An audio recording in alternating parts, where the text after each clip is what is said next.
Bueno, buenos días a todos. Pues un gusto estar aquí. Durante el tiempo que estuve yo en la Secretaría, esos 20 años, tuve muchísima relación con el CENAM, entonces es como una casa, la verdad, es un gusto. Les voy a contar un poquito, yo me voy a salir un poco de lo que se ha estado hablando en la mañana y quisiera enfocarme más en justo esta vinculación entre lo jurídico y lo tecnológico que a veces resulta tan lejano, pareciera que no, pero es muy lejano, ¿no? Nosotros, dentro de todos los esfuerzos que se hicieron en muchas administraciones se trabajaron estas simplificaciones, estas digitalizaciones, estas transformaciones empresariales para promover la economía del país y sin embargo todavía estamos años luz de lo que deberíamos estar haciendo, ¿no? Si nosotros vemos en México desde hace más de 20 años existen esquemas que permiten a las empresas transformarse digitalmente de manera segura y este es un tema que quisiera yo muy enfática en el tiempo que tengo porque normalmente cuando se hacen transformaciones digitales, pues la gente de la tecnología o las áreas de innovación de las empresas pues agarran camino, pero normalmente no hacemos este match o esta traducción entre lo que el área de negocio necesita con el área de la tecnología y lo que realmente está pasando. Estos son temas transversales que las empresas normalmente no ven de manera transversal, sino que trabaja uno y luego se separó con el otro y eso sucede normalmente en las áreas de abogados. Yo soy abogada, sin embargo, la mayoría de los abogados de las empresas lo que hacen es limitar muchas de las innovaciones que se tienen o muchas de las implementaciones por riesgos ante inconsistencias con el Poder Judicial, por cómo vamos a aprobar ciertas cosas y entonces siempre este temor nos lleva a este círculo vicioso en donde no podemos evolucionar realmente el tema de la tecnología y el desarrollo económico, ¿no? La verdad es que esto que les pongo aquí pues no es novedad, por supuesto que es increíble que después de 20 años que tenemos las normas, las empresas todavía no saben cómo realmente manejar medios digitales, ¿no? Cómo hacer procesos de negocio dentro de sus empresas de manera consciente. Y lo digo porque justo acaba de salir una reforma que nos tomó 7 años. Imagínense 7 años para hacer una reforma a la ley de títulos y operaciones de crédito para poder tener títulos de crédito electrónicos. ¿Qué implica? Que tengamos pagarés, que tengamos documentos que acreditan créditos prendarios con mercancía agropecuaria, con mercancía de comercio exterior y que apenas al día de hoy estamos empezando a ver cómo lo vamos a transformar a medios digitales. Y aún así hay quien se resiste al cambio, ¿no? Y aún así tenemos a los jueces diciendo, no, a ver, yo apenas le estoy entendiendo la firma electrónica como que ahora todo el título va a ser electrónico y cómo lo voy a ejecutar y cómo me lo vas a traer el juzgado. Entonces todavía hay muchos retos, está muy bien ir evolucionando en la infraestructura, sin embargo tenemos un gap que tenemos que trabajar de manera paralela para poder realmente aprovechar todo eso de lo que estábamos hablando en la mañana, ¿no? Realmente nosotros nos enfocamos, y solo como referencia, pues a partir de toda esta experiencia que vivimos, a poder orientar estos procesos de transformación digital, tanto a las empresas como a los gobiernos. Y lo que buscamos es la seguridad jurídica. Y van a decir, pues si eres abogada, sí, pero necesitamos transformarnos con seguridad jurídica. De lo contrario, la tecnología pierde credibilidad, ¿no? En México, como les decía, desde hace 20 años entendemos y además estamos alineados con mecanismos internacionales. O sea, nuestra regulación está alineada con regulación internacional. En todos los países prácticamente tenemos el mismo concepto de lo que es una información en medios electrónicos, de cómo podemos intercambiar la información en medios electrónicos para que surta efectos jurídicos, cómo podemos presentarlo como un mecanismo probatorio ante las autoridades judiciales o administrativas y casi nadie lo utiliza en el sector empresarial. Eso es lo que tenemos que trabajar, eso es lo que nosotros estamos relacionados. ¿Y por qué saco esto? Precisamente porque en este mecanismo el CENAM juega un rol fundamental. Cuando nosotros hablamos de estos principios legales, en economía justo se hace la NOM 151, que muchos de ustedes conocen, que parte de los sellos de tiempo que emite el CENAM, ¿no? Donde entonces el CENAM tiene que tener un referente para dar esa seguridad jurídica. Sin el sello de tiempo que emite el CENAM, yo no podría acreditar legalmente de manera indubitable el momento en el que surge una acción jurídica o que obliga a las partes a algo en particular, o a los estados, a los gobiernos, ¿no? Entonces, si vemos el rol realmente de la importancia que tiene lo que hace el CENAM simplemente a través de este sello de tiempo, ha implicado un desarrollo de muchísimos años y que nadie conoce, ¿no? Si nosotros hablamos del tema de la NOM 151 y de lo que implica un sello de tiempo y una constancia de conservación, afuera, nadie sabe que eso existe. y nadie sabe cuál es la diferencia entre un sello de tiempo del Senam y por qué no usar el sello de tiempo de la computadora, ¿no? Esas son las cosas que necesitamos evolucionar. El centro es impresionante, yo admiro muchísimo el trabajo que hace, sin embargo necesitamos vincular en diálogo lo que hace el centro versus lo que hay allá afuera, las necesidades, y lo que ustedes desarrollan necesitamos transformarlo hacia lo que la gente requiere para que entonces podamos hacer esta sinergia de mejor manera, ¿no? Obviamente nosotros nos enfocamos en temas de firma electrónica avanzada. Estos son ejemplos de lo que nosotros implementamos, los mecanismos que trabajamos con ustedes. El tema de expedientes empresariales. O sea, si ustedes, por ejemplo, firman contratos, y yo he visto contratos multimillonarios, de verdad multimillonarios, de empresas internacionales firmados con un garabato en una computadora, ¿no? Y, pues ya está. Y más con la pandemia, ya está. No, claro, a ver, vete a un tribunal y dile, pues, que esa firma es la firma, que son todos los elementos que tenemos que trabajar. Entonces, está la parte tecnológica, pero tenemos que darle esa seguridad jurídica. Nosotros lo que hacemos es utilizar lo que ustedes desarrollan para dar esa integridad de la información. Insisto, no solo a las empresas, sino a los gobiernos. ¿Cuántos gobiernos estatales, municipales han desarrollado ventanillas de trámites? Ustedes lo viven como ciudadanos, hacer gestión ante las autoridades a todos los niveles, pero he visto muchas ventanillas donde me dicen, es que ya está digitalizado, entonces mándame a escanear tu información. Perfecto, ¿no? Bueno, ahora tráemela físicamente para que haga el cotejo, ¿no? ¿Cuál digitalización? Entonces, ¿de qué estamos hablando? Y al final seguimos trabados en este proceso de transformación, que lo que implica es menos desarrollo, ¿no? Que lo que implica es tiempos y costos, que lo que implica son faltas de oportunidades. Ya hace rato el nearshoring, claro, el nearshoring es increíble, pero si no desarrollamos una política integral, no tenemos nearshoring, ¿no? Un ejemplo, aduanas. Necesitamos eficientar el proceso en las aduanas. ¿Qué necesitamos? Tecnología, necesitamos conocimientos, necesitamos infraestructura. Esas son las áreas de oportunidad que tendríamos que trabajar de manera conjunta, sector privado y gobierno, para poder evolucionar mucho más rápido. Quiero también enfocarme en ejemplos que son muy tangibles y que tienen que ver no solo con esto que hablábamos de los sellos de tiempo, sino con la propia metrología. Yo tengo la oportunidad y tuve la oportunidad de ser presidenta de la Asociación de Almacenes de Depósito. Casi nadie sabe lo que es un almacén de depósito, ¿no? Y lo que hace un almacén de depósito es una organización auxiliar de crédito aprobada por la Secretaría de Hacienda, que lo que genera son títulos de crédito. Son títulos de crédito a partir de la mercancía que se deposita, que sirve para tener crédito al sector agropecuario, al sector industrial. Ese es el core. ¿Qué necesitamos? ¿Cómo vinculamos? ¿Cómo evolucionamos? ¿No? Al día de hoy, yo les decía, salió la reforma, pero hasta el día de hoy los certificados que valen miles de millones de pesos se guardan en cajas fuertes y se mueven físicamente en carreteras con seguridad para poder gestionar la ejecución de ese documento en una institución financiera. Entonces, imagínense el costo y las áreas de oportunidad que hay. ¿Qué implica? El 70% o el 80% del sector agropecuario se financia con este tipo de documentos.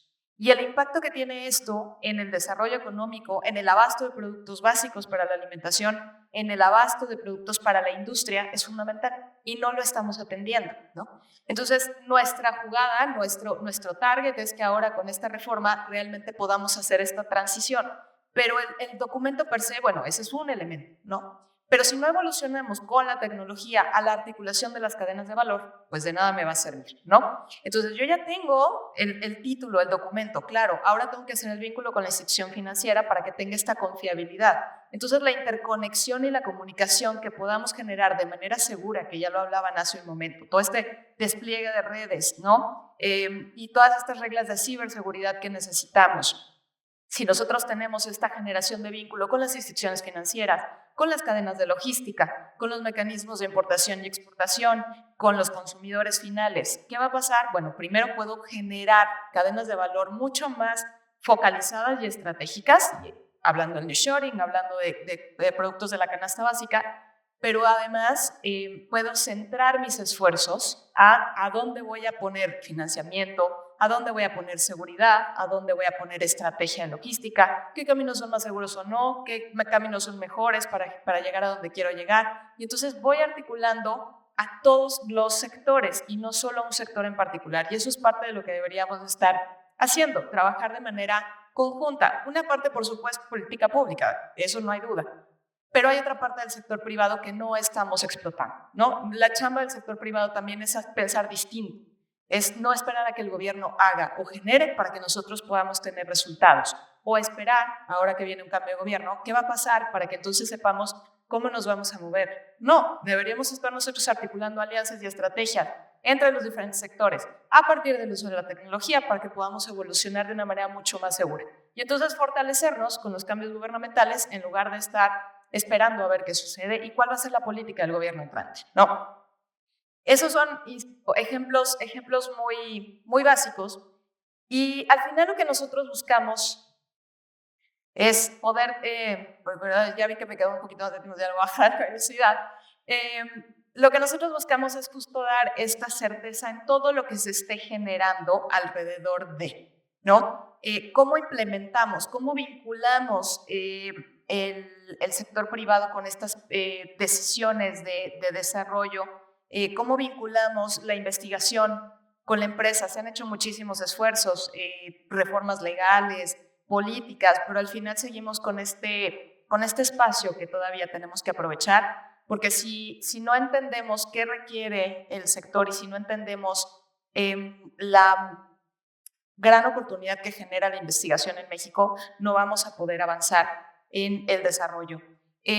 Para nosotros es fundamental, a partir de todos los esfuerzos que se hacen, poder garantizar que todo lo que estemos gestionando en medios digitales sea indubitable, ¿no? Ese es como un principio jurídico que necesitamos cuidar, no solo en la documentación que generemos nosotros, sino en toda la información que tengamos, el tener integridad de todo lo que se está generando en medios digitales es lo que nos da el soporte para poder darle credibilidad a estas estructuras que creemos en términos económicos y en términos jurídicos. Insisto, estos principios están tomados de leyes internacionales y todos los países están alineados. También es algo que estamos desaprovechando.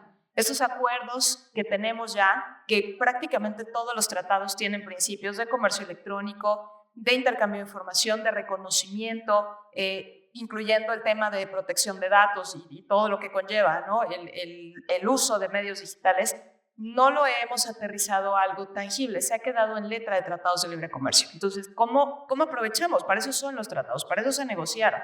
¿Cómo lo bajamos a algo implementable? Pues, justamente, ¿no? No es que yo sea fan de las reglas, normalmente a mí lo que no me gusta es, en temas de tecnología, la ley siempre va 5 años atrás o 20 años atrás, y no se trata de regular todo, como bien mencionabas, se trata de generar principios que nos den a todos un piso. Un piso, no necesitamos más porque la tecnología tiene que evolucionar sola, ¿no? Y no podemos cerrarla y no podemos regular todo. Ese es otro gran mito, ¿no?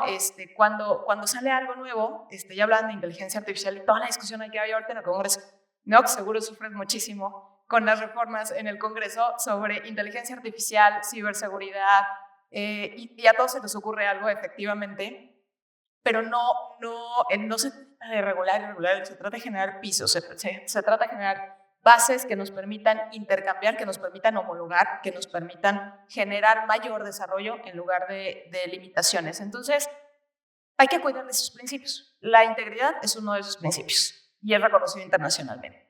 El tema del valor de toda esta información electrónica son principios, ¿no? Que si parten de estos esquemas pueden ser mecanismos interesantes de intercambio. Incluso pues, la información es valor, ¿no? La propia información es valor. Entonces hay muchas cosas que son intangibles que tampoco estamos aprovechando, y al final siempre buscamos esta seguridad, esta línea de desarrollo que, insisto, tiene que partir desde el sector privado, cambiar la mentalidad y fortalecer estos temas, ¿no? Oportunidades, ya les decía, existen muchísimas. Reformas hay infinitas. Y las leyes ya reconocen desde hace mucho tiempo este tema, ¿no? Y estos son ejemplos. Ya les hablaba del sector agropecuario, ya les hablaba de las cadenas de valor, les hablaba del nearshoring, les hablaba de, Tribunal Judicial, Poder Judicial, ¿no? Tenemos una oportunidad enorme en la transformación de la digitalización del Poder Judicial. No está funcionando, no es real lo que tenemos. Entonces tenemos que trabajar en eso. Temas fiscales, no se diga, la autoridad fiscal fue la primera en transformarse, pero necesitamos empujar más el reconocimiento de del uso de medios digitales, nóminas, laboral, todos los derechos laborales. Pueden utilizar tecnología y ser muchísimo más eficientes y más ahora a partir de la pandemia y los trabajos desde casa, ¿no? En operación, pues obviamente el tema de cumplimiento de lavado de dinero. Otro ejemplo que a mí me encanta porque todos somos sujetos obligados, todos somos responsables, a todos nos van a llevar a la cárcel por no tener información de beneficiarios finales, de llenar formatos.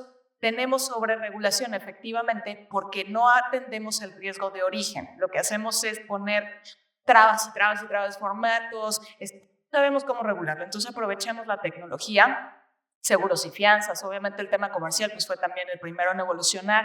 Entonces realmente aprovechemos la tecnología para transformar la vida de las personas y de las empresas. Evidentemente necesitamos infraestructura y toda la primera parte que mencionaba es fundamental, pero hay cosas que ya podemos hacer. Podemos ir compensando para no parar el desarrollo, no esperar a que todos estemos listos, podemos ir desarrollando una parte y con esa parte ir empujando el desarrollo de los otros y jalar para encontrar ese equilibrio del que hablaban hace un momento, ¿no? Pues bueno, yo les dejo mis datos. Ese es un poco lo que les quería compartir, tratando de medir el tiempo. Muchas gracias.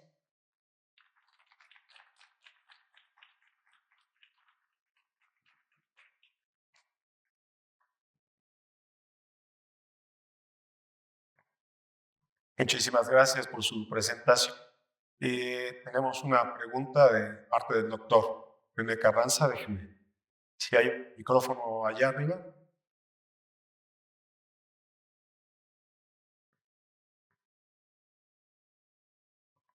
Gracias, Elsa. En efecto, meteorología y el trabajo que hace Elsa han estado vinculados por mucho tiempo y con mucho éxito. En el tema de sellos de tiempo, en tu trabajo en la Secretaría de Economía, la Dirección General de Normatividad Mercantil, la NOM 151, una pregunta para dar certeza jurídica. ¿Qué piensas de disponer de centrales redundantes de sellos de tiempo? ¿Te acuerdas que ustedes tenían una central? La conectividad con el UTC Senal les daba la certeza técnica a la certeza jurídica. ¿Podríamos explorar eso en otras secretarías?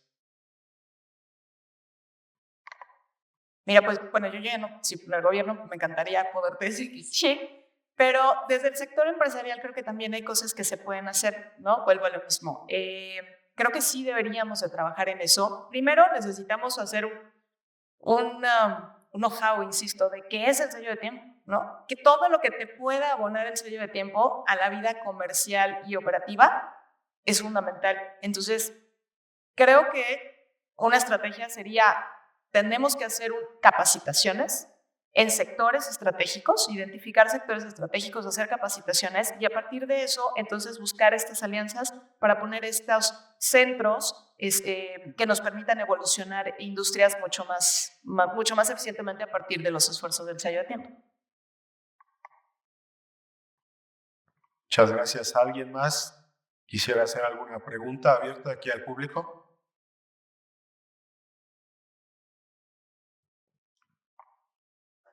Buenos días. Pues muchas gracias primero por la presentación y la pregunta iría encaminada a, ya has vivido parte de lo que tenía planeado, cómo se pensaba trabajar, la parte de servicios con gobierno digital, pues esto ya lleva varios años, no se ha visto que termine de confirmarse o que nos ayude a hacer cosas tan eficientes como podrían ser esto del sello de tiempo, ¿no?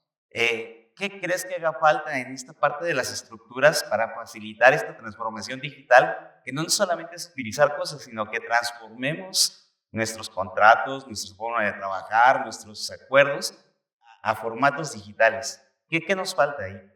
Mira, yo creo que necesitamos justo esta credibilidad y este conocimiento, ¿no? Si tú ves, por ejemplo, los prestadores de servicios de certificación, que son estos terceros habilitados por economía, que al final consumen los sellos de tiempo que emite el CENAM a través de economía, lo que se limita, si tú vas a pedirles servicios, te dicen, sí, pues ahí están mis sellos de tiempo y mis constancias de conservación. Y voltea a la empresa y te dice, ajá, gracias, ¿no? Yo para qué lo quiero, cómo lo consumo, cómo lo integro, qué hago con esto, para qué me sirve. Y luego llega el abogado y dice, por supuesto que no, y se acabó el proyecto.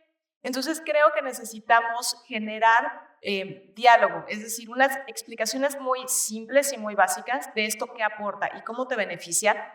Y creo que también, como yo decía, estos son temas transversales, entonces tú tienes que saber con quién estás hablando, ¿no? No es lo mismo hablar con el abogado de la empresa que hablar con el técnico o hablar con el área de negocio que va, o el de finanzas, ¿no? Porque cada uno va a ver su punto en la lógica del negocio. Entonces hay que aterrizar ¿yo qué beneficio tengo si uso esto?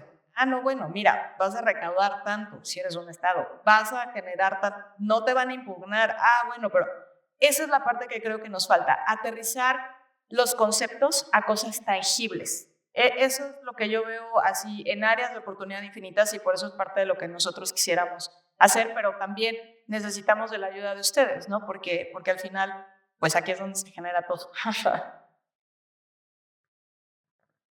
Bueno, muchas gracias. Agradecemos a Elsa Regina.